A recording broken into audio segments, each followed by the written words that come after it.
Hello friends, मैं doctor Vinita और आज मैं बात करूंगी आपसे हमारे बच्चे और उनके प्रॉपर डेवलपमेंट के बारे में। हमारे वही बच्चे जो हमारी जान भी हैं और जहान भी। उनकी हर एक खुशी के लिए हम हर कोशिश करने के लिए तैयार रहते हैं कि वो खुश रहें, आनंदित रहें।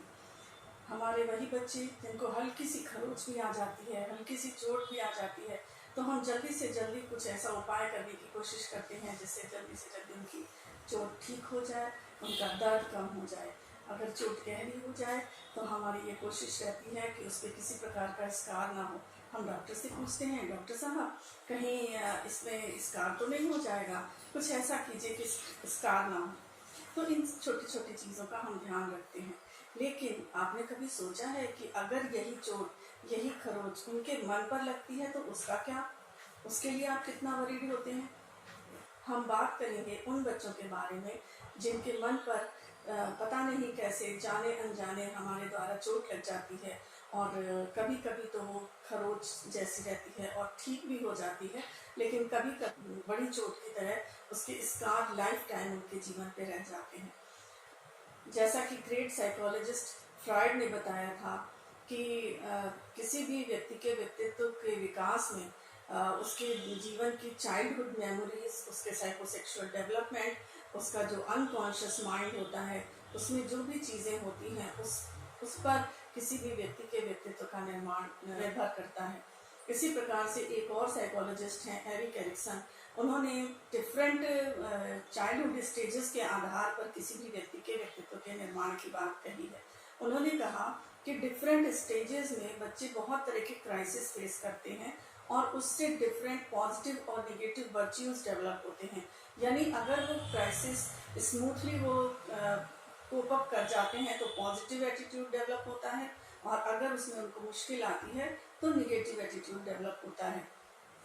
तो चलिए आज हम बात करेंगे कि हम अपने बच्चों को कैसे एक प्रॉपर एनवायरनमेंट दें जिससे कि उनका जो डेवलपमेंट है वो बहुत ही अच्छे तरीके से हो, और जब वो एक बड़े ह्यूमन बीइंग बने तो उस समय उनके साथ कोई भी परिस्थिति आए, किसी भी तरह का सिचुएशन आए, उसको वो बहुत आसानी से फेस कर सकें और उससे बाहर निकल सकें। ये तो आप भी जानते हैं कि कोरोना पीरियड चल रहा है और ये स्ट्रेस जो है टोटल एनवायरनमेंट में है। बड़ों के साथ इतनी सारी प्रॉब्लम्स आ रही हैं तो हमारे बच्चे भी तो इन चीज़ों को फेस कर रहे हैं। ये अलग बात हो सकती है कि वो उन चीज़ों को एक्सप्रेस नहीं कर पा रहे, लेकिन उनके बिहेवियर में वो चीज़ें दिखाई देती हैं। बहुत तरह की प्रॉब्लम्स बच्चे फेस कर रहे हैं। बहुत लोगों के बारे में मुझे जानकारी मिल रही है कि उनके बच्चे साइकोलॉजिकल बिहेवियरल प्रॉब्लम से जूझ रहे हैं या उनको कुछ इस तरह की परेशानियां हो रही हैं।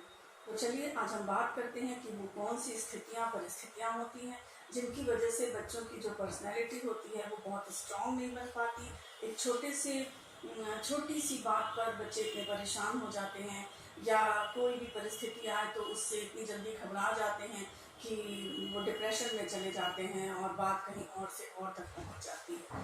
तो उन सारे फैक्टर्स पर हम बात करेंगे।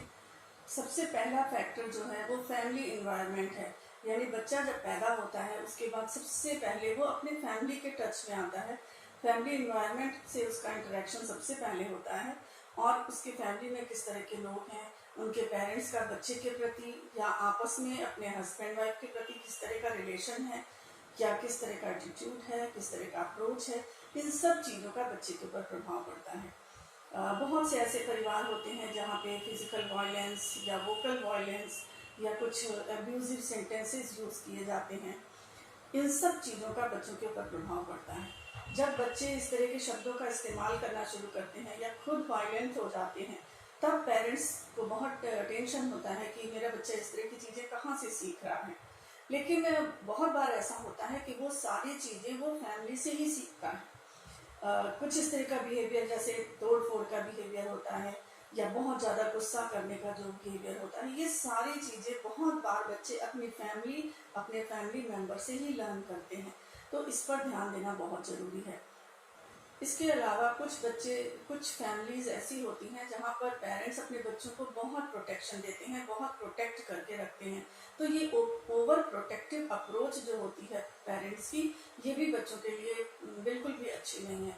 यानी आप उन परिस्थितियों पर जरूर नज़र रखिए जो बच्चों के लिए डेंजरस हो सकती हैं, लेकिन फिर भी बच्चों को इतना ओपन छोड़िए कि वो कुछ गलतियों के साथ सीखें। जब तक वो गलतियाँ करेंगे नहीं, जब खुद वो गलतियां करते हैं, तब उनकी जो लर्निंग होती है वो प्रॉपर लर्निंग होती है। अगर आप उसका हर चीज का आउटकम बता करके बच्चों को सिखाना चाहेंगे तो ये प्रैक्टिकल अप्रोच नहीं होता है। इसलिए हमें ध्यान रखना चाहिए कि खतरनाक परिस्थितियों से बचाते हुए बच्चों के लिए जो भी ऐसा इन्वायरमेंट प्रदान करना कि वो खुद उन चीज़ों को करके सीखें, तो उससे जो लर्निंग होती है वो बहुत अच्छी लर्निंग होती है, वो एक्सपीरियंस बेस्ड लर्निंग होती है। तो इस पर हमको विशेष ध्यान देना है। इसके अलावा बच्चों के प्रति आप बहुत केयरलेस ना हो जाएं। अगर मैं ओवर प्रोटेक्टिव नहीं होने की बात कर रही हूँ तो इसका मतलब ये भी नहीं है कि आप बच्चों के लिए अंडर प्रोटेक्टिव हो जाएं, बिल्कुल इतने केयरलेस हो जाएं कि आपका बच्चा टीवी पे क्या देख रहा है या मोबाइल पे क्या देख रहा है या उसका फ्रेंड सर्किल कैसा है उस पर आपका बिल्कुल ध्यान ना हो। वो जिद्दी हो रहा है, किसी चीज़ को लेकर के बहुत इनसिक्योर फील कर रहा है, वो सब चीज़ों पर भी ध्यान देना बहुत ज़रूरी है। क्योंकि बहुत बार ऐसा होता है कि हम उनको शांत करने के लिए उनकी जिद पूरी कर देते हैं, और ये चीज़ें जब उनके बिहेवियर में आ जाती हैं फिर हमें लगता है कि ये बहुत जिद्दी है, जबकि शुरुआत हमारे ही द्वारा उनकी होती है। तो इस चीज़ को ध्यान देना बहुत ज़रूरी है कि ऐसा इन्वायरमेंट ही ना दें कि वो उस चीज़ की शुरुआत हो, और अगर शुरुआत हो जाती है तो जितना जल्दी उसको ठीक करने की कोशिश करें वो ज़्यादा अच्छा है। वरना अगर वो इस रूप में उनके बिहेवियर में या उनके हैबिट में चला गया तो फिर उसको सुधारने में बहुत समय लगता है और बहुत मुश्किल भी होती है। तो इन चीज़ों का भी ध्यान रखना चाहिए।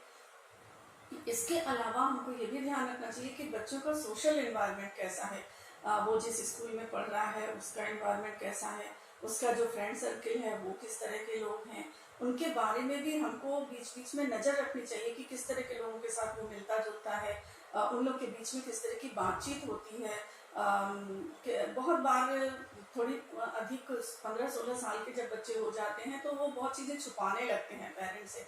तो ये सच है कि हमें उसमें बहुत ज़्यादा इन्वॉल्व नहीं होना चाहिए, लेकिन कभी कभी नज़र रखना बहुत ज़रूरी है कि हमारे बच्चे किस तरह के लोगों के साथ इंटरेक्शन करते हैं, किस तरह का उनका फ्रेंड सर्किल है, स्कूल में किस तरह के लोगों के साथ, किस तरह के बच्चों के साथ वो रह रहे हैं, या किस तरह के गेम खेलते हैं वो, ये देखना भी बहुत ज़रूरी है। आजकल के बच्चे मोबाइल पे तरह तरह के गेम खेलते हैं, कुछ गेम बहुत खतरनाक होते हैं, तो इस पर भी हमारा ध्यान रखना बहुत ज़रूरी है कि वो किस तरह के गेम खेलते हैं।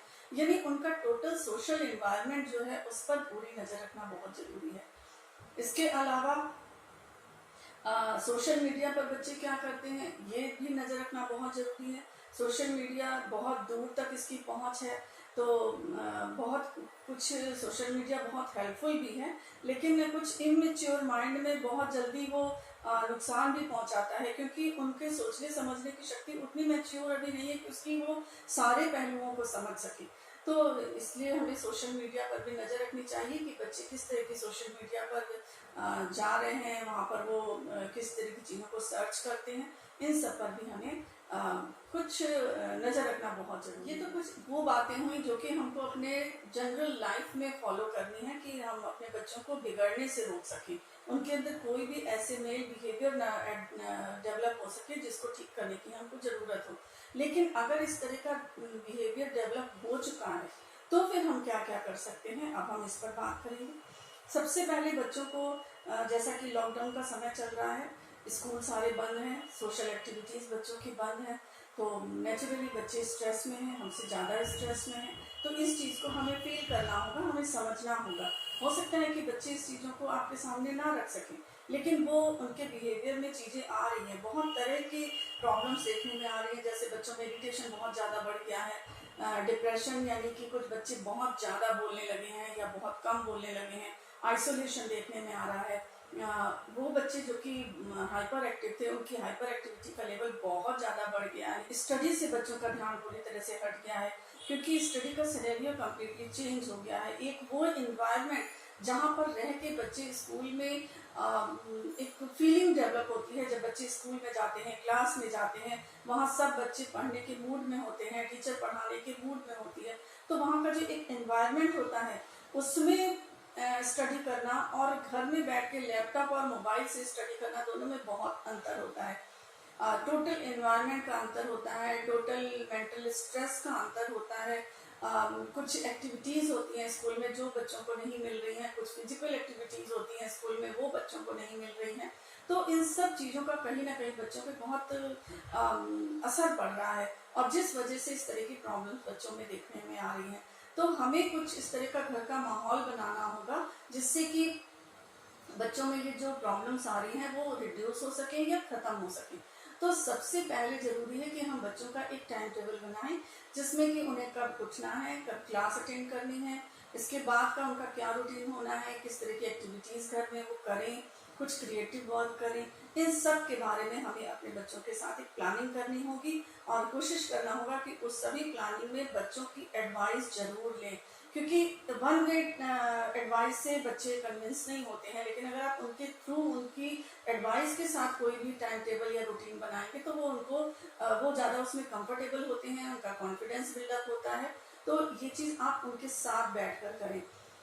जो भी एक्टिविटी हम मिलकर डिसाइड करते हैं कि आज के दिन ये एक्टिविटी होगी, तो हमारी कोशिश होनी चाहिए कि हम अपने बच्चों के साथ उन एक्टिविटीज़ में इन्वॉल्व हों, जिससे कि वो इंजॉय फील करें, अकेलापन ना फील करें। क्योंकि स्कूल में भी जो एक्टिविटी होती है तो बच्चे अकेले बैठ के एक्टिविटी नहीं करते हैं, तो उस ग्रुप एक्टिविटी में उतना ग्रुप तो हम बड़ा सा प्रोवाइड नहीं कर सकते हैं। लेकिन अगर घर के 3-4 मेंबर भी मिलकर उस एक्टिविटी में इन्वॉल्व होते हैं तो नए नए आइडियाज़ आते हैं और मज़ा आता है। तो इस तरह का माहौल बनाने की कोशिश करें कि सब लोग मिलके एक कोई भी एक्टिविटी, चाहे डांस एक्टिविटी हो, म्यूजिक हो, ड्राइंग हो, फिजिकल एक्टिविटी हो, एक्सरसाइज हो, वो कोई भी एक्टिविटी हो उसमें फैमिली के सारे मेंबर्स एक साथ मिलकर अगर उस काम को करते हैं तो वो ज़्यादा बच्चे भी इंजॉय करते हैं और नेचुरली आप भी इंजॉय करेंगे। और ये बच्चों की मेंटल हेल्थ के लिए भी अच्छा होगा और उनके बिहेवियर डेवलपमेंट के लिए अच्छा होगा। साथ ही उनके अंदर जो कुछ कॉन्फ्लिक्ट्स वगैरह अगर डेवलप होने के चांसेस बन रहे होंगे किसी वजह से, तो वो भी रिड्यूस होने के पूरे चांसेस होते हैं। इसके अलावा जो एक्टिविटी हम बच्चों को बताएं उनमें थोड़ा सा स्पेसिफिक होने की ज़रूरत है। जैसे आप सपोज बच्चे को कोई ड्राइंग करने की एक्टिविटी बताते हैं, कुछ ड्राइंग करो, कुछ पेंटिंग करो, कुछ कोलाज बनाओ, तो अच्छा हो कि हम उनमें अपने आइडियाज़ उनको दें और उन आइडियाज से उनको एक डायरेक्शन मिलता है, और उसके बाद जब उसमें उनका इमेजिनेशन इन्वाइव होता है तब फिर जो निकल के चीज़ आती है वो बहुत इंटरेस्टिंग होती है। तो इससे बच्चों को बहुत अच्छा लगता है। तो इस तरह का एक्टिविटी के साथ डायरेक्शन देना बहुत ज़रूरी है।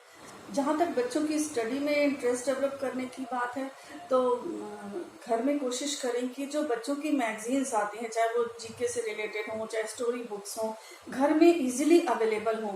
मंथली मैगजीन्स बच्चों के घर में ज़रूर आनी चाहिए और वो उनके स्टडी टेबल पे, लिविंग रूम में या बेडरूम में ये बुक्स आसपास उनके होने चाहिए, जो कि वो जब भी चाहें, जब भी थोड़ा सा बोर फील करें तो वो उन मैगजीन को पढ़तें और कभी उनकी पिक्चर से मोटिवेट हों, कभी उससे मोटिवेट होकर हो सकता है वो 1 पन्ना पढ़ें, 2 पन्ना पढ़ें और उससे उनका इंटरेस्ट डेवलप हो और वो पूरी स्टोरी पढ़ना शुरू करें। तो इस तरह का एक एनवायरनमेंट बच्चों को मिलेगा कि वो धीरे धीरे इन सब चीज़ों में उनका इंटरेस्ट डेवलप होगा। तो घर में मैगजीन्स लाना बहुत ज़रूरी है। बच्चे पढ़े या ना पढ़े, लेकिन 2-3 मैगजीन मंथली ज़रूर आए कि 2-3 मैगजीन जब बच्चे देखते हैं तो धीरे धीरे पढ़ना शुरू ही कर देते हैं। तो ये एक बहुत अच्छी हैबिट बच्चों में डेवलप होती है स्टडी को लेकर के। तो ये ज़रूर करें। और जब बच्चे पढ़ने बैठें तो आप उनके पास ज़रूर बैठें और उस समय आपका मोबाइल निश्चित रूप से स्विच ऑफ होना चाहिए, जिससे कि तुरंत बच्चों के दिमाग में बहुत सारी क्वेरीज होती हैं, बहुत सारे क्वेश्चंस होते हैं और जब उनका सोल्यूशन तुरंत का तुरंत हो जाता है तो वो उनको आगे बढ़ने के लिए मोटिवेट करता है। क्वेश्चन अगर सॉल्व नहीं होते हैं तो फिर वो वहीं पर उलझ जाते हैं और वहीं रुक जाते हैं। तो बीइंग अ पेरेंट आपको वहाँ पे रहना चाहिए कि उनके जो भी क्वेरीज हैं, जो क्वेश्चंस उनके दिमाग में आ रहे हैं, उन चीज़ों को तुरंत का तुरंत रिजॉल्व करने की कोशिश करें। साथ ही जो भी एक्टिविटीज़ बच्चे करते हैं या जो भी कुछ उनका अचीवमेंट होता है, छोटे छोटे अचीवमेंट को अप्रिशिएट करना बहुत ज़रूरी है। वो आप अपने वर्ड्स के थ्रू भी कर सकते हैं या छोटे मोटे रिवार्ड्स भी दे सकते हैं। जैसे कोई बहुत अच्छा उनके पसंद का खाना बना सकते हैं, उनके पसंद के छोटे मोटे गिफ्ट्स जैसे चॉकलेट, टॉफ़ी, इस तरह की चीज़ें दे सकते हैं। या उनको आप जस्ट लॉन्ग ड्राइव पे ले जा सकते हैं, उनके साथ वॉक पे जा सकते हैं। इस तरह के बहुत छोटे छोटे रिवॉर्ड्स हैं जो आप उनको दे सकते हैं। उनके साथ साइकिलिंग में उनके साथ हो सकते हैं। ये छोटी छोटी चीज़ें हैं जो उनको एक रिवॉर्ड का काम करती है। जब हम बात करते हैं रिवॉर्ड की, तो बच्चों का प्रिविलेज देना भी बहुत ज़रूरी है। जैसे घर में अगर 2 या 3 बच्चे हैं, तो उनमें से अगर कोई बच्चा अच्छा काम करता है तो हमें उसको प्रिविलेज देना चाहिए और घर में उनकी पसंद की कोई चीज़ बननी चाहिए, वो जो कहें वो काम होना चाहिए। तो इतना प्रिविलेज देने से भी बच्चों को बहुत अच्छा फील होता है। इसके अलावा बच्चों को हम ये भी सजेशन दे सकते हैं कि आप कुछ टीचिंग मटेरियल से रिलेटेड या जीके से रिलेटेड, किसी भी टॉपिक से रिलेटेड आप खुद अपने वीडियोस बनाइए और आप इस तरह से ये सोच के वीडियो बनाइए कि आप अपने दोस्तों को ये सारी बातें बता रहे हैं और इस तरह से वीडियो बना करके आप अपने सर्कल में सर्कुलेट कर सकते हैं, सो दैट कि बच्चे का भी कॉन्फिडेंस बढ़ता है और उनके जो अपने फ्रेंड्स होते हैं उनको कुछ चीज़ें जो कि किताब से उनको पढ़नी होंगी वो आसानी से अपने दोस्तों के थ्रू उनको पता चल जाएंगे। तो जो एक ग्रुप स्टडी का जो कॉन्सेप्ट है, कुछ हद तक इससे वो सॉल्व होगा। चीज़ और बहुत इम्पॉर्टेंट है कि आपको ये भी पता होना चाहिए कि हम कब अपने बच्चों को रोकें टोकें और कब ना टोकें। यानी बहुत बार ऐसा होता है कि हम हर छोटी बड़ी गलती पर बच्चों को टोकते हैं।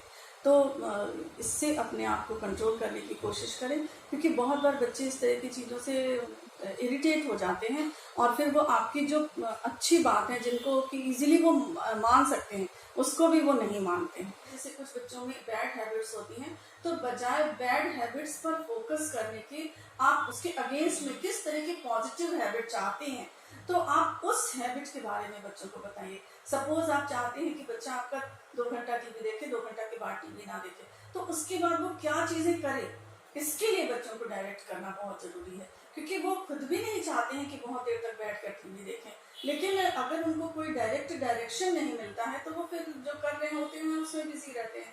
लेकिन अगर आपका डायरेक्शन थोड़ा स्पेसिफिक होगा तो निश्चित रूप से वो उस चीज़ को करना चाहेंगे और उन्हें मजा आने लगेगा। तो इसकी तरफ सोचें। इतना सब होने के बावजूद भी अगर आपको लगता है कि इसके बावजूद बच्चों में कुछ गलत हैबिट्स डेवलप हो रही हैं, तो उसके लिए आप कुछ पनिशमेंट दे सकते हैं, जिसमें सबसे अच्छा पनिशमेंट किसी भी बच्चे के लिए टाइम आउट होता है। Time out in the sense कि किसी भी अच्छी एक्टिविटी से, किसी भी अच्छे रिवॉर्ड से अगर आप उनको बाहर कर देते हैं थोड़े समय के लिए, तो वो उनके लिए बहुत बड़े पनिशमेंट का काम करता है, जिसमें थोड़ी देर के लिए बात नहीं करना भी हो सकता है। उनकी कोई मनपसंद चीज़ जो कि आपने उनके लिए बनाई है लेकिन वो थोड़े समय के लिए आप उनको नहीं देंगे, या अगर आपने बनाने का प्लान किया है तो आप उनको नहीं देंगे, नहीं बना करके देंगे समय पर, या आप कहीं बाहर जाना चाहते हैं उनको लेकर के just for long drive and all, तो आप वहाँ उनको आज के दिन नहीं ले जाएंगे। इस तरह के बहुत छोटे छोटे पनिशमेंट्स हो सकते हैं जिसको टाइम आउट कहते हैं। तो ये किया जा सकता है और इसकी एक सिंपल सी थ्योरी होती है कि जितने साल का बच्चा होता है ये टाइम आउट उतने मिनट का होता है। जैसे अगर बच्चा 1 साल का है तो आप 1 मिनट का टाइम आउट रखें, बच्चा 5 साल का है तो आप 5 मिनट का टाइम आउट रखें। तो ये चीज़ें भी बच्चों पर बहुत पॉजिटिव इफेक्ट डालती हैं। इतने सबके साथ मुझे उम्मीद है कि इन सारे आइडियाज़ से, इन सारी बातों से आपको ज़रूर फ़ायदा होगा। और इसके अलावा भी अगर आपके दिमाग में कुछ क्वेश्चन चल रहे हैं तो आप मुझे कमेंट के थ्रू पूछ सकते हैं। अगर आप अपने बच्चों का काउंसलिंग सेशन चाहते हैं तो टेलीफोनिक काउंसलिंग के लिए हमारे इस नंबर पे आप कांटेक्ट कर सकते हैं। चलिए, तो आज के लिए इतना ही। मुझे उम्मीद है कि आपको आज का वीडियो पसंद आया होगा, और अगर पसंद आया होगा तो प्लीज़ लाइक, शेयर और सब्सक्राइब कीजिए, जिससे कि और लोगों को भी इसका फ़ायदा हो। तो आज के लिए इतना ही। Thank you.